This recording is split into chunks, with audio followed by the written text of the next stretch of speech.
Hermanos, buenos días a todos, ¿cómo están? Gracias al Señor estamos bien. Hace muchos años, específicamente en 1993, mi papá fue trasladado a Convención Norte de Santander para pastorear en ese lugar. Y durante los siguientes años viví en ese lugar, en esa población. Allá conocí a alguien muy especial hoy para mí. Estudiamos, nos graduamos el mismo año. No era cristiano. Luego escuché que era cristiano. Tiempo después escuché que era líder en la iglesia donde asistía. Después que estaba preparándose para el ministerio, eso sí me sorprendió. Después lo trasladaron a Valledupar y allí lo fuimos a visitar.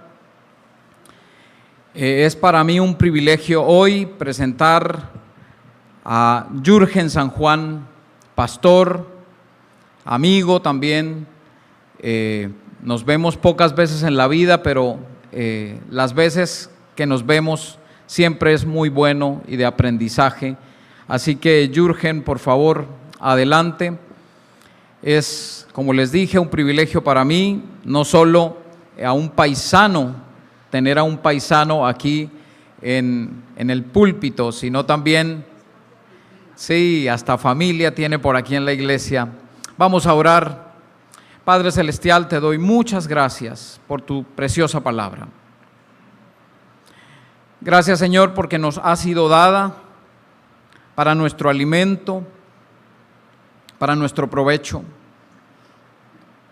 Gracias, Señor, porque la familia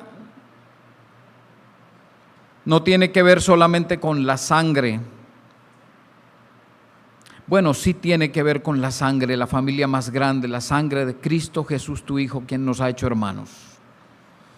Te pido por el pastor Jürgen San Juan, úsalo una vez más. Alimenta tu rebaño a través de tu palabra, por medio de tu siervo. Y que podamos una vez más escuchar tu voz, apreciar tu palabra y ser dirigidos por ella.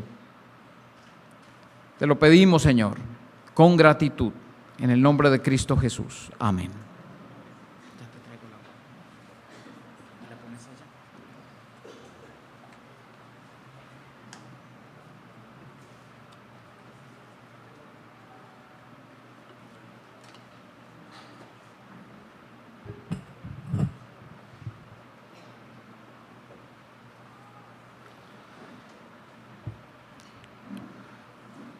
Bueno, muy buenos días para todos, amados hermanos.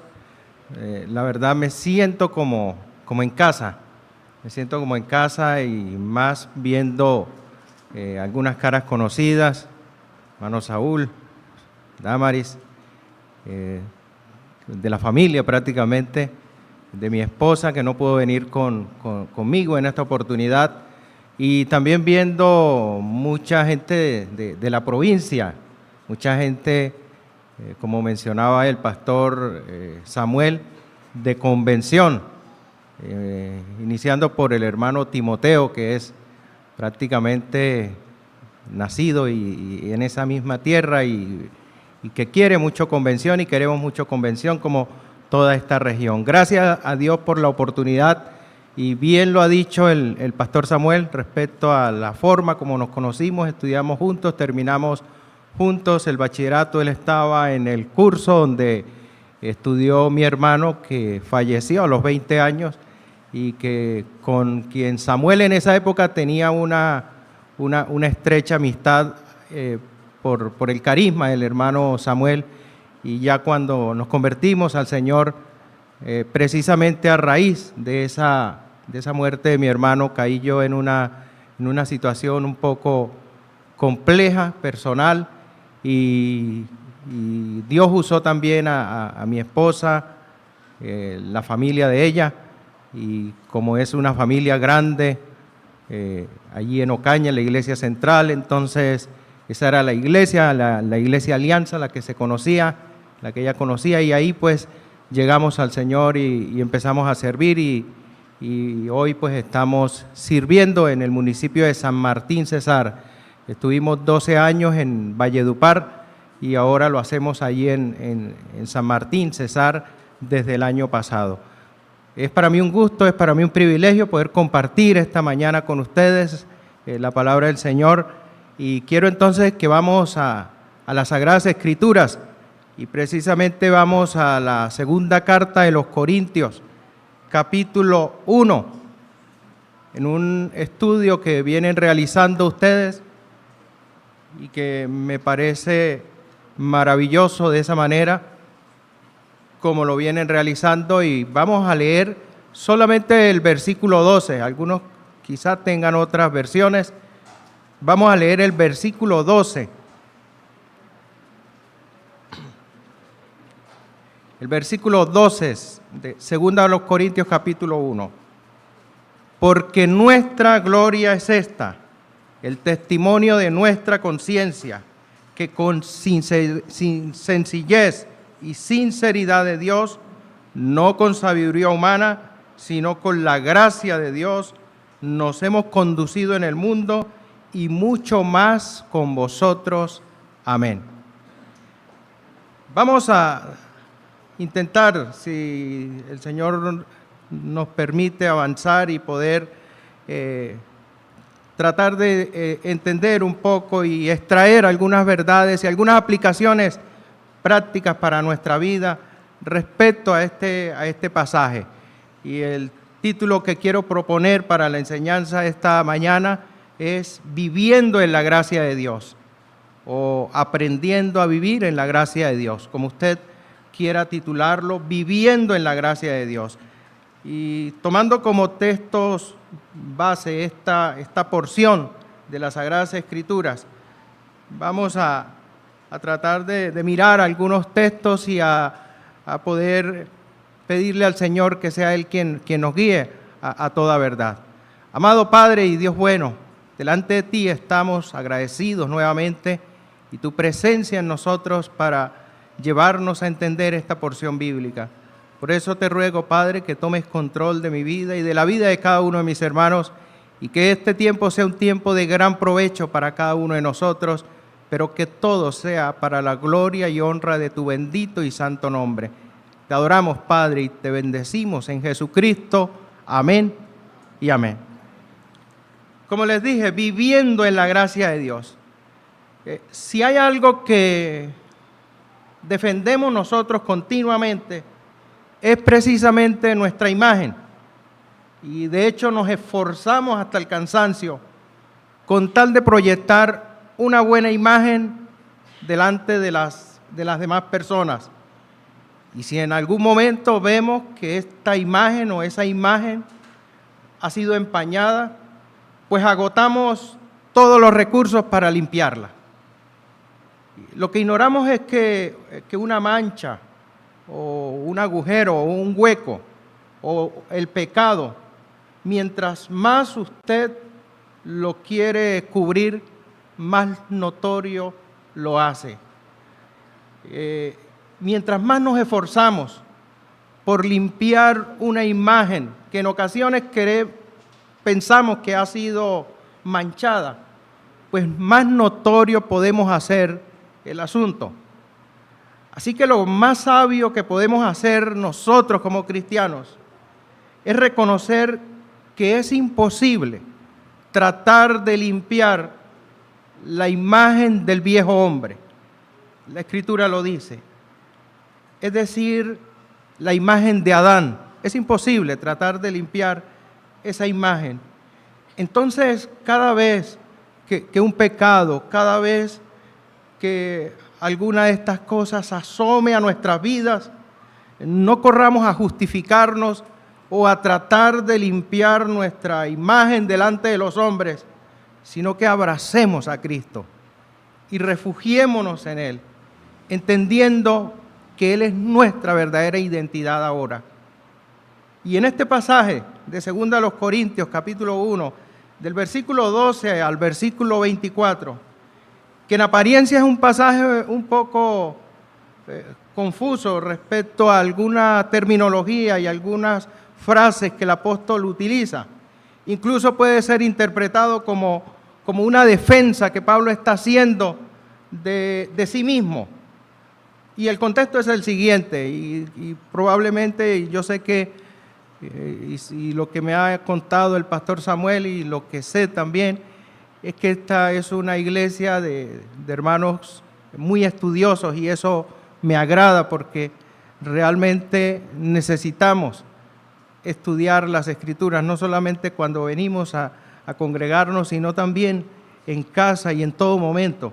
Y quizás muchos conocen el contexto de este pasaje.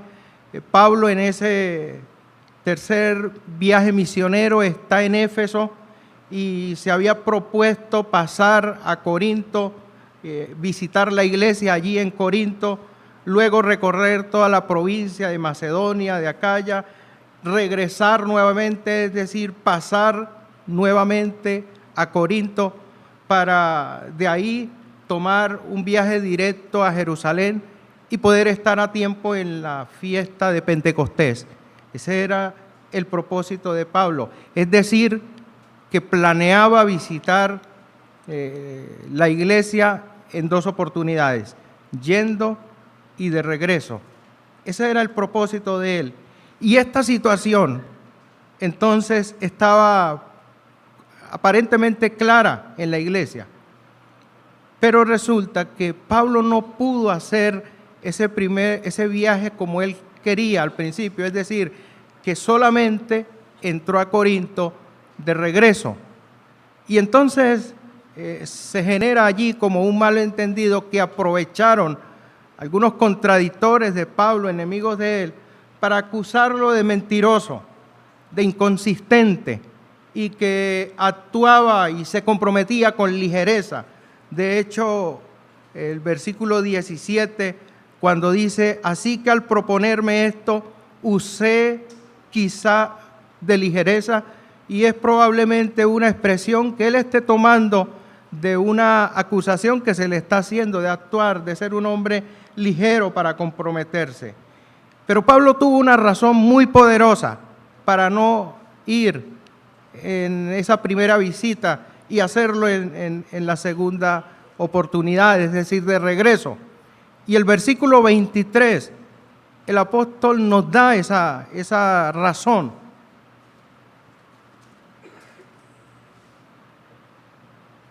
Y el versículo 23 dice, mas yo invoco a Dios por testigo sobre mi alma, que por ser indulgente con vosotros, no he pasado todavía a Corinto.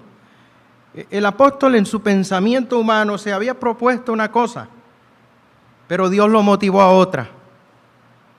Dios puso en el corazón de Pablo no ir a Corinto porque estaba dando tiempo a los hermanos allí en Corinto. Dios estaba haciéndolo para que asumieran una actitud de arrepentimiento sincero en cuanto a algunas cosas que Pablo había corregido en ocasiones anteriores.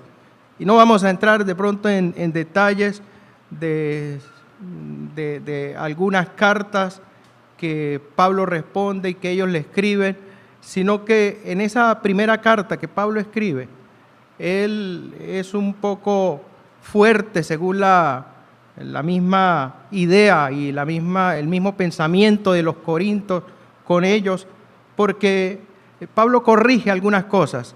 Y entonces es Dios quien está dando tiempo, y ese tiempo es gracia. Está dando tiempo para que estos hermanos reflexionen un poco mejor y estos hermanos recapaciten y procedan a un arrepentimiento más sincero y más genuino.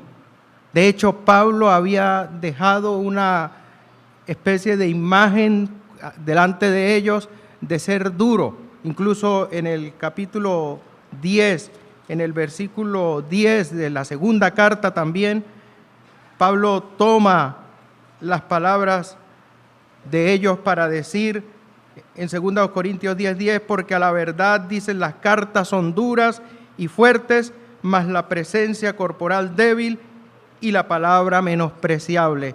Esa era como la idea que Pablo había dado a estos hermanos, de ser fuerte, de ser duro.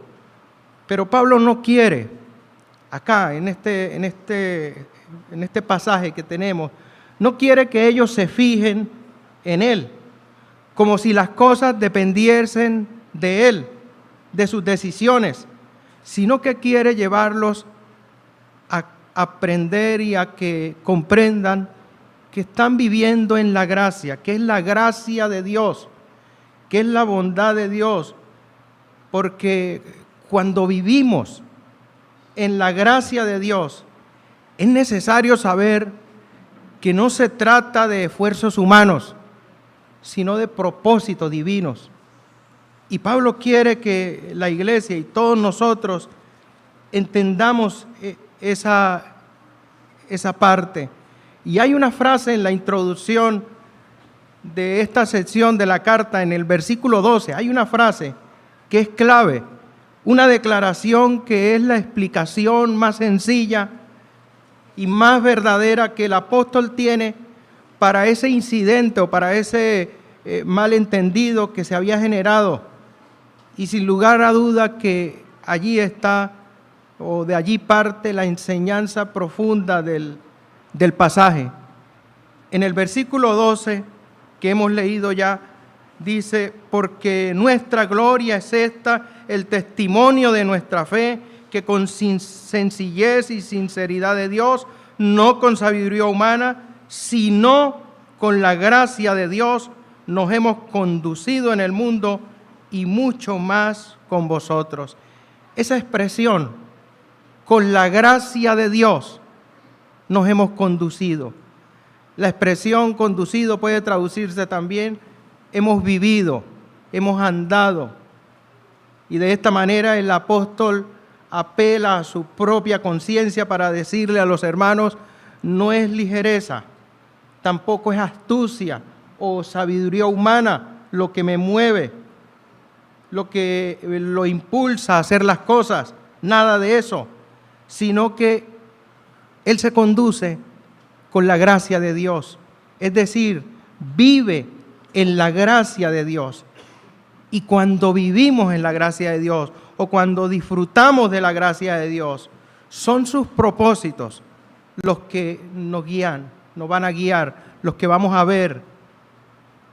A veces nosotros nos preocupamos demasiado aclarando dudas, aclarando malos entendidos, explicando comportamientos, justificando pecados o defendiendo lo que podemos llamar mi imagen. Y a veces gastamos esfuerzos, recursos en hacer esas cosas. Pero lo que realmente necesitamos aprender es a vivir en la gracia de Dios, descansar en el control que Dios tiene de todas las cosas. Nos atormentamos por quedar bien con los demás o por lo que hacen otros, olvidándonos que Dios tiene control de todo. Pablo está diciendo a los hermanos, hermanos, yo mismo me propuse ir con ustedes, pero Dios puso en mi corazón otra cosa, ser un poco más considerado, indulgente, como lo dice en el versículo 23, y esperar también un poco más para que ustedes mismos procedan al arrepentimiento. Es la gracia manifestada en la vida del mismo Pablo y también en la iglesia. Es aquello mismo que el apóstol Pedro describe como el tiempo de espera nuestra de la venida del Señor, que algunos hacen hasta hoy día hasta burla del tiempo que ha pasado y el Señor no ha venido, según ellos, pero no entienden que es la gracia de Dios. Es el control soberano que Dios tiene del tiempo y de todos los tiempos. Es una manifestación de su misericordia, de su gracia. Así que todo este episodio lo describe para enseñarnos a todos por lo menos 2 lecciones maravillosas que quiero compartir con ustedes. 2 implicaciones de la gracia de Dios. Y lo primero que quiero compartir con ustedes esta mañana es esto, que vivir en la gracia de Dios implica hacerlo con integridad. Los versículos 12 al 14 que hemos leído bastante y que los tenemos presentes, el versículo 13, porque ya hemos leído el 12, partiendo de esa expresión importante, clave allí de la gracia de Dios, el versículo 13 dice, porque no os escribimos otras cosas de las que leéis o también entendéis, y espero que hasta el fin las entenderéis, como también en parte habéis entendido que somos vuestra gloria, así como también vosotros la nuestra para el día del Señor Jesús. Nosotros podemos notar en el verso 12, partiendo del verso 12, una marcada intención que tiene el apóstol de separar la sabiduría humana de la gracia de Dios. Él quiere separar esas cosas. Y esto es fundamental, porque sin señalar a nadie, el apóstol lo que se propone es que los hermanos en Corinto comprendan que están viviendo en la gracia de Dios, que no es sabiduría humana, que no son los errores humanos los que prevalecen, sino que es el propósito de Dios el que se cumple. Que la iglesia no se maneja con esa sabiduría humana, sino con sencillez, como él dice, y con sinceridad de Dios. Y en este punto del versículo 12 es donde él apela al testimonio de su propia conciencia. Y la conciencia no es una intuición natural, no se trata de eso, o no es una habilidad que se desarrolla tampoco.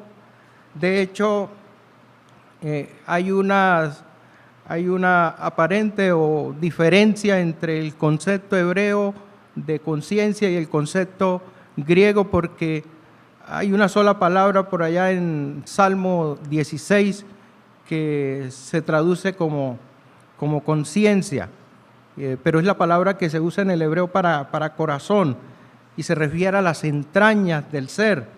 Pero para los griegos, el concepto griego de conciencia para ellos sí es un poco más amplio. De hecho, para el griego es una conexión del alma con lo espiritual a través del conocimiento. Para ellos eso es la conciencia. Pero en la definición del término, en el original griego, la conciencia es el conocimiento entrañable, profundo, tanto de lo interno como de lo externo. El doctor Charles Schirr, que recordamos con cariño, bueno, no tuve el privilegio de conocerle personalmente, pero probablemente muchos de los hermanos acá o algunos hermanos sí le conocieron, y tenemos pues gran parte de su enseñanza ahí en el Instituto Bíblico. Y el doctor Charles decía sencillamente en uno de sus materiales que la conciencia es el conocimiento acumulado que tiene una persona. Lo definía así de manera sencilla. Hay una conciencia que podríamos decir primaria, que es el conocimiento de la existencia, es decir, que la primera conciencia que usted tiene es el conocimiento de su propia existencia. Y luego viene ya esa conciencia, allí mismo dentro de la conciencia, esa conciencia amplia que son los conocimientos internos y externos de sí mismo. Pero la conciencia primaria es la conciencia de la existencia, ser conscientes de nuestra existencia. La Escritura habla también de mala conciencia o buena conciencia. De hecho, no lo hace al revés, no dice conciencia mala o conciencia buena, sino que la Escritura es clara en hablarnos de mala conciencia o buena conciencia. Y en el caso incluso que tengamos mala conciencia, pues la Escritura también habla, y yo sé que han leído pasajes de eso, de limpiar la conciencia, de purificar la conciencia. Pero no vamos a hablar tanto ahora de mala conciencia, vamos a hablar de la buena conciencia a la que Pablo está apelando, que esa buena conciencia se informa y se alimenta solamente con la verdad revelada de parte de Dios. Incluso en Hechos, en el libro de los Hechos, el capítulo 23, el apóstol Pablo menciona en su defensa y en su presentación ante el concilio, en Hechos capítulo 23, el versículo 1, dice que entonces Pablo, mirando fijamente al concilio, dijo: varones hermanos, yo con toda buena conciencia he vivido delante de Dios hasta el día de hoy. A esa buena conciencia es a la que el apóstol se refiere en el versículo 12. Y por eso él dice: porque nuestra gloria es esta, el testimonio de nuestra conciencia. Al primero que le testifica esa buena conciencia es a mí mismo. Es a mí mismo, al primero que esa buena conciencia testifica es a mi propio ser. Es decir, que cuando la palabra de Dios abunda en mi mente, en mi corazón, ordena mis pensamientos y todos mis actos y juicios son hechos en la verdad de Dios. Así que Pablo examina su interior y puede decir con certeza que ha obrado bajo la verdad de Dios y no impulsado por sensaciones, impulsos humanos o sabiduría humana. Nada de eso es lo que lo ha motivado. Es Dios. Y eso parece insignificante, hermanos, pero es fundamental entenderlo, porque muchas veces nosotros pensamos y actuamos no bajo la gracia, sino bajo la condición del viejo hombre, es decir, el estado natural. Operamos en Adán, no en Cristo, generalmente. Cuando pensamos mal del otro, cuando buscamos proyectar una buena imagen, cuando nos defendemos a cada instante, cuando nos vamos haciendo especialistas en eso que en el fútbol, los que saben un poco de fútbol, incluso el fútbol moderno, se trata hoy día de eso, de hacer rápidas las transiciones de defensa-ataque, y entonces a veces nosotros actuamos de esa manera, defensa, y pasamos rápido al ataque. Nos acusan de algo, señalan un error nuestro y enseguida ya estamos acusando al otro, a la contraparte, de algo peor o recordándole algunas cosas, cuando también actuamos motivados por intereses personales o cuando nos estamos defendiendo por cualquier cosa. Cuando suceden esas cosas es porque tenemos mala conciencia. Es porque estamos operando en Adán y hay un peligro que Pablo también lo advierte en sus cartas, y es el cauterizar la conciencia, que eso ya es bastante complejo. La buena conciencia entonces no quiere decir que solamente es algo de exclusividad de alguien que nunca peca, que es perfecto, porque no existe tal persona. Incluso la buena conciencia participa activamente en el proceso de arrepentimiento nuestro. Participa activamente la buena conciencia, porque reconoce su propio pecado el que tiene una buena conciencia. De hecho, a mayor conciencia, mayor sufrimiento en alguien que realmente tiene una buena conciencia. Mayor conciencia, mayor sufrimiento, en el sentido de que en la medida que alguien es consciente de su pecaminosidad, de los alcances de esa naturaleza vieja, de ese viejo hombre, es consciente también del mundo exterior, lo peligroso que es el pecado que hay fuera, entonces más se aflige, más se atormenta por esa situación, pero ese conocimiento lo lleva al que es realmente de Cristo, lo lleva a refugiarse en Dios, a refugiarse en Cristo. Es básicamente lo que Pablo también dice en Romanos 7, cuando dice miserable de mí, ¿recuerdan? ¿Quién me librará de este cuerpo de muerte? Y al final termina dando gracias a Dios.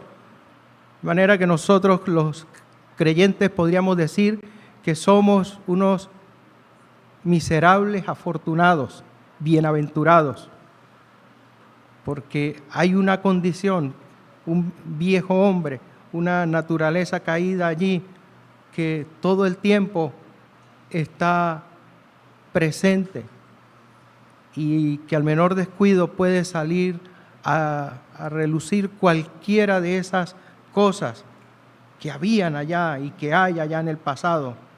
También por eso el tema de la culpa, porque la culpa no es otra cosa que el pecado no confesado, y muchas veces hacemos nosotros cosas en apariencia que son buenas, pero solamente movidos por la culpa. Allí hay mala conciencia, como el hombre que es infiel a su esposa y ella no lo sabe, entonces él llega a casa y en vez de confesarle su engaño, él la mira, la observa y él dice, le estoy fallando, pero ella no lo sabe, y entonces la culpa lo atormenta, no confiesa, sino que procede a tener actitudes con ella buenas, se vuelve generoso, bondadoso, porque quiere cubrir su pecado de esa manera. Hermanos, generalmente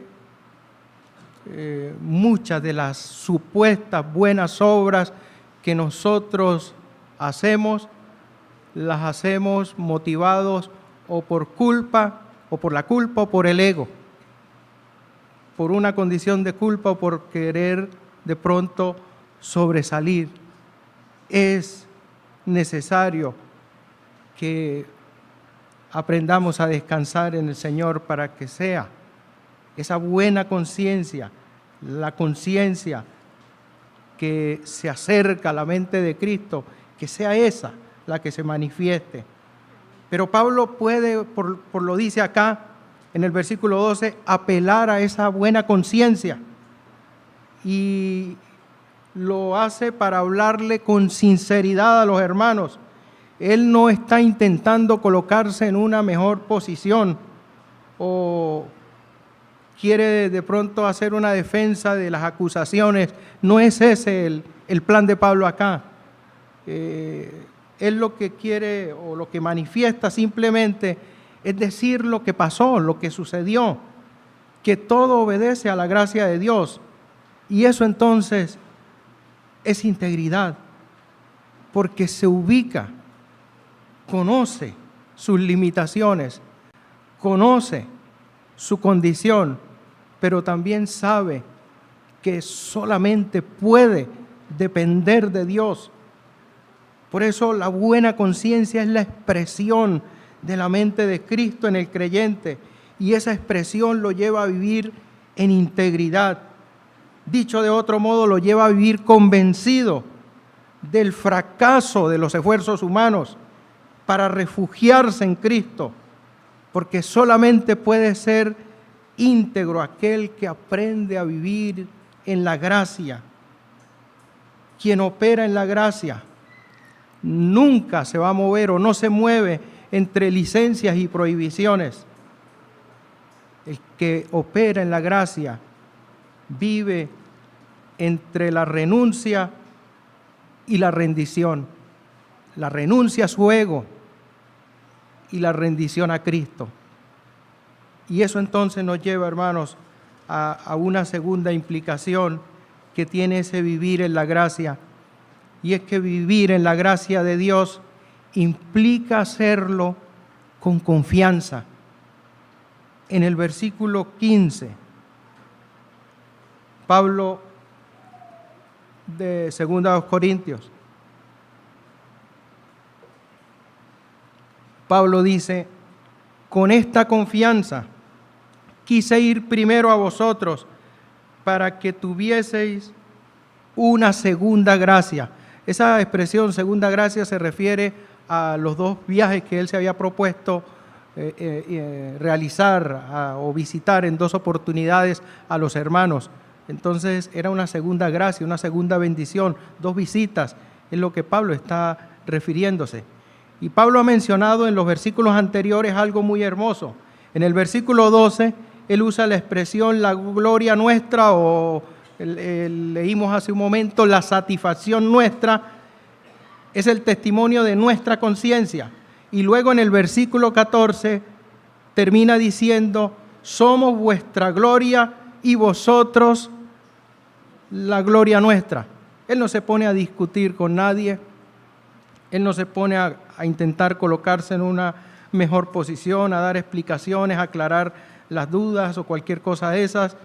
Él descansa en la gracia de Dios. Y discúlpeme por insistir tanto en esto. Es que es prácticamente como si Pablo estuviese enseñándonos que si de algo realmente nosotros podemos sentir satisfacción, que es una de las otras traducciones que se le puede dar a la palabra gloria allí, si de algo podemos sentir usted y yo una satisfacción plena, es en descansar en la gracia de Dios, sabiendo que un día todos, sin excepción, los que hemos creído en Cristo, estaremos en su presencia. Y al final, eso es lo que es importante. La vida cristiana no se trata de una competencia entre nosotros mismos.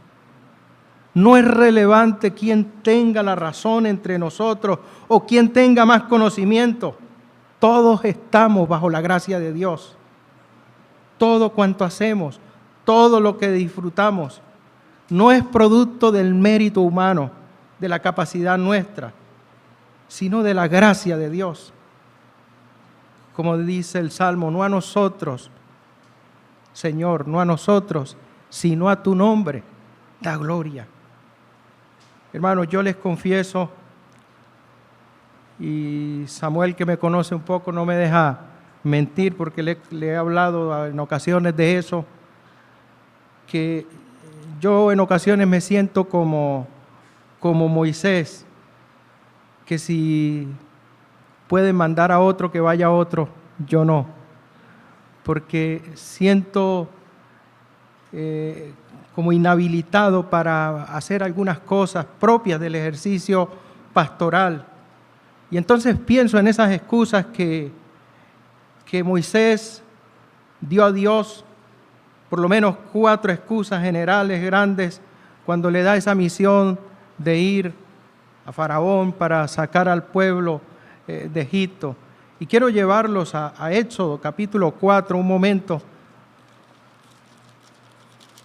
porque todos vamos aprendiendo a descansar y a confiar, no en nuestra fuerza, sino en el poder de Dios. Y en Éxodo 4:10, después de haber puesto algunas excusas, Moisés dice, entonces dijo Moisés a Jehová, ay Señor, nunca he sido hombre de fácil palabra, ni antes ni desde que tú hablas a tu siervo, porque soy tardo en el habla y torpe de lengua. Moisés está diciendo, Señor, nunca he sido un hombre elocuente. Esa expresión fácil palabra es elocuente. Y Moisés dice, no he sido un hombre de esos. Más bien, torpe y tardo. Y esa palabra torpe y tardo es la misma palabra en hebreo. Se traduce torpe o se traduce tardo. Significa lento, pesado. Incluso es la palabra que tiene la raíz de la palabra de donde viene ese término gloria. Cuando se habla de la gloria de Dios, algo pesado, algo... Y Moisés está diciendo, yo soy pesado, lento para hablar. No quiere decir, como de pronto se ha interpretado, que era tartamudo, tenía problemas físicos para hablar, sino que Moisés conocía el contexto egipcio y sabía el valor que le daban al buen uso de la palabra. Moisés sabía eso. Él tenía preparación porque había sido preparado, pero no tenía esa facilidad de palabra.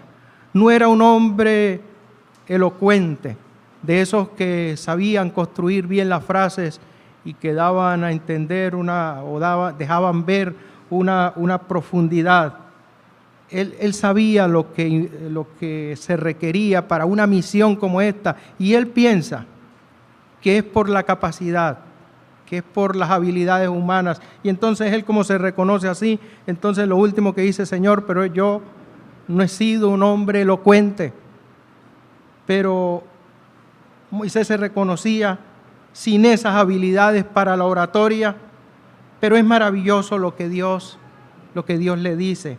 En el versículo 11, incluso, que es un versículo que conocemos, y dice: y Jehová le respondió: ¿quién dio la boca al hombre? ¿O quién hizo al mudo y al sordo, al que le ve y al ciego? ¿No soy yo Jehová? Sabe que esta expresión que el Señor le dice acá a Moisés es como si le estuviese diciendo: no serás tú, soy yo el que va a hablar. Y cuando usted va, y precisamente se trataba era de Dios, no de Moisés, y cuando usted va al libro de Deuteronomio, el capítulo 1, en el libro de Deuteronomio, capítulo 1, el versículo 1, iniciando. De hecho, en el libro de Números dice de otra manera. Ahora les voy a decir por qué.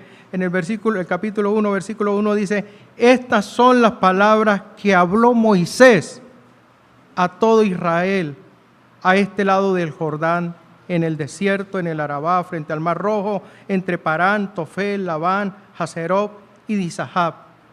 Dice: estas son las palabras que habló Moisés.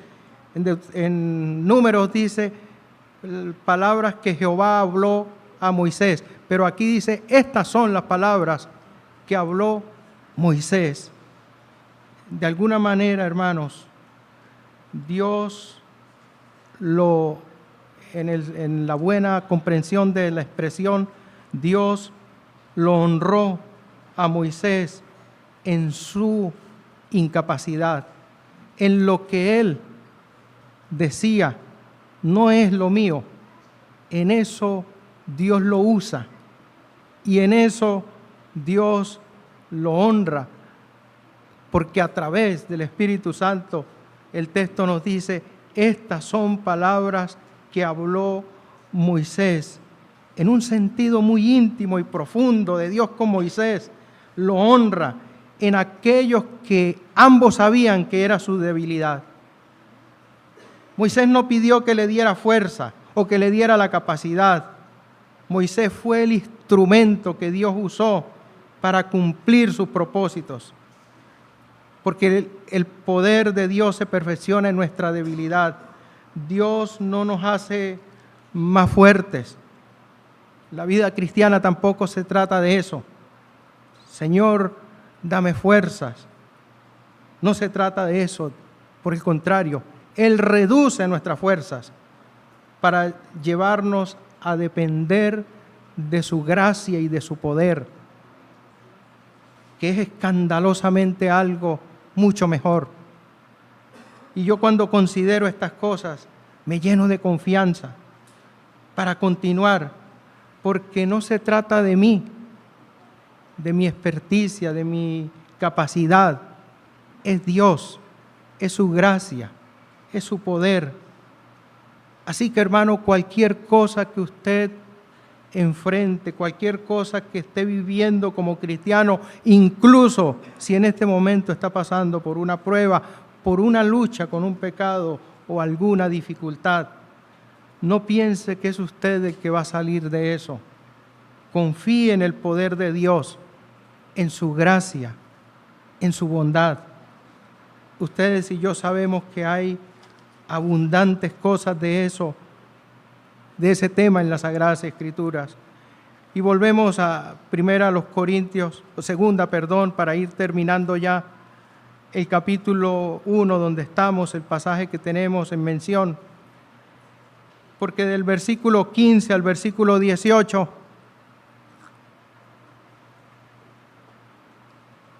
Pablo entonces dice esa palabra, o nos deja ver esa palabra clave de la que estamos hablando, que es confianza. Dice: con esta confianza quise ir primero a vosotros para que tuvieseis una segunda gracia y por vosotros pasar a Macedonia y desde Macedonia venir otra vez a vosotros y ser encaminado por vosotros a Judea. Así que al proponerme esto, usé quizá de ligereza, o lo que pienso hacer, lo pienso según la carne, para que haya en mí sí y no.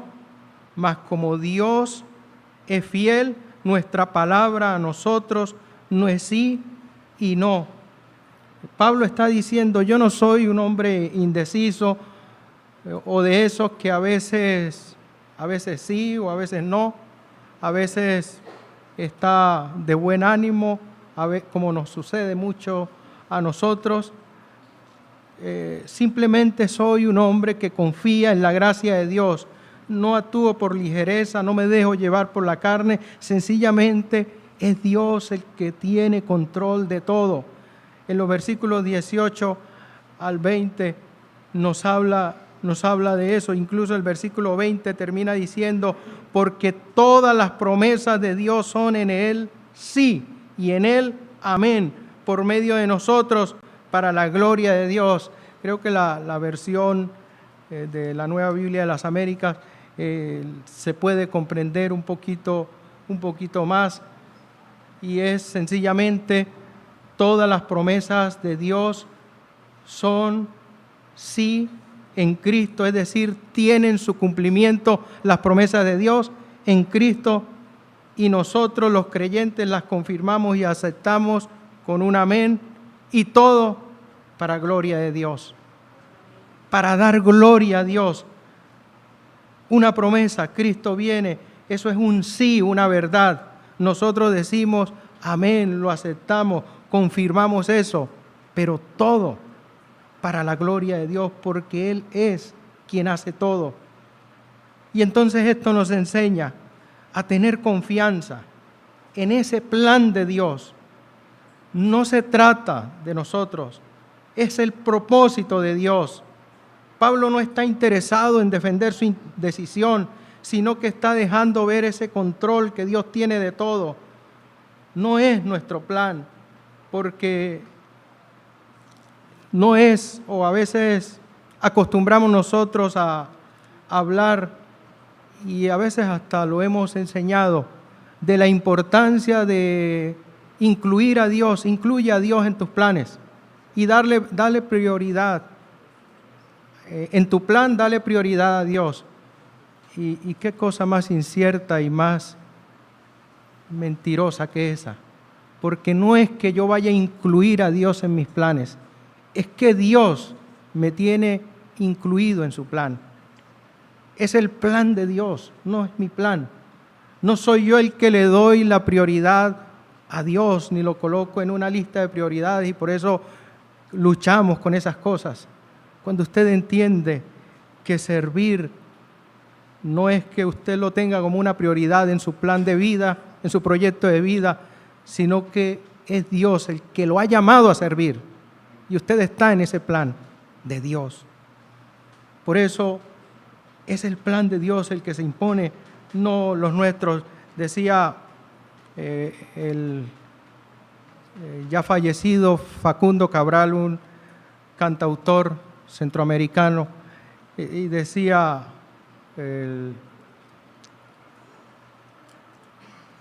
decía Facundo Cabral: ¿quieres hacer reír a Dios?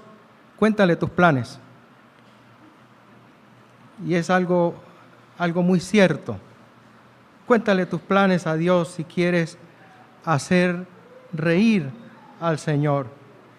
Tener confianza en las promesas de Dios, tener confianza en su debilidad, tener confianza en su plan. Hay dos cosas que Dios no quiere de nosotros para nada: que nos pongamos creativos o que nos pongamos a presentarle planes. Él no lo quiere, así pegue con nuestro ego, pero Él quiere que confiemos y obedezcamos a su plan, a sus propósitos. Pero también necesitamos tener confianza en lo que somos en Cristo. Y es hermoso la forma como Pablo no se pelea con estos hermanos, ni se pelea con los que lo han acusado, sino que al final termina llevándonos a todos a que comprendamos lo que somos en Cristo, lo que tenemos en el Señor. Y termina del versículo 19 hasta el versículo 22, prácticamente a llevarnos a colocar esa confianza en la obra del Dios Trino, del Padre, del Hijo y del Espíritu Santo. Dice: porque el Hijo de Dios Jesucristo, que entre vosotros ha sido predicado por nosotros, por mí, Silvano y Timoteo, no ha sido sí y no, mas ha sido sí en Él, porque todas las promesas de Dios son en Él sí y en Él amén, por medio de nosotros, para la gloria de Dios. Y el que nos confirma con vosotros es Cristo, y el que nos ungió es Dios, el cual también nos ha sellado y nos ha dado las arras del Espíritu en nuestros corazones. Tengamos confianza en la obra del Padre, del Hijo y del Espíritu Santo.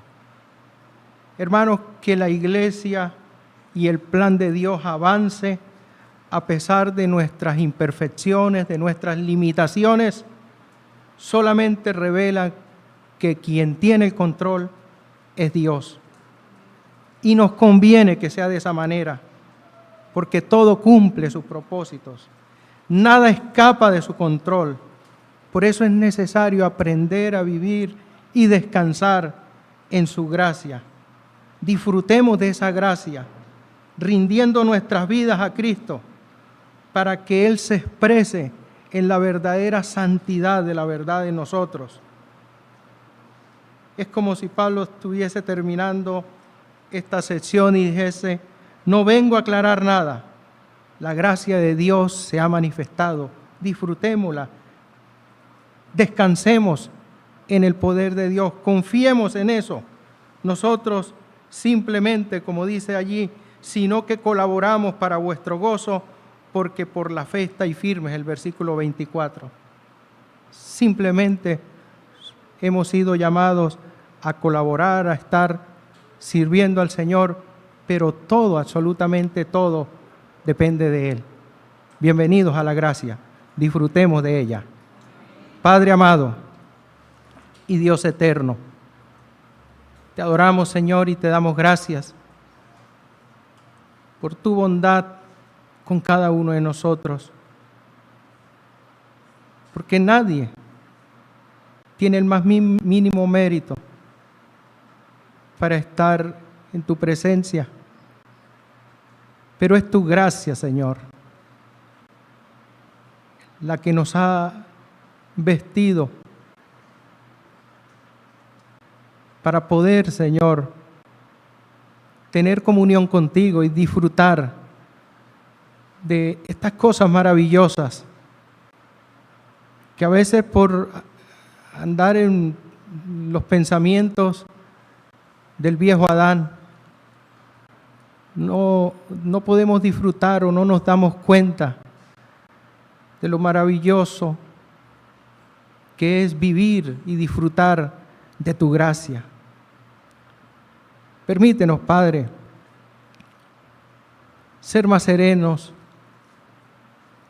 más tranquilos, más conscientes de nuestra condición y más dependientes de ti. Permítenos vivir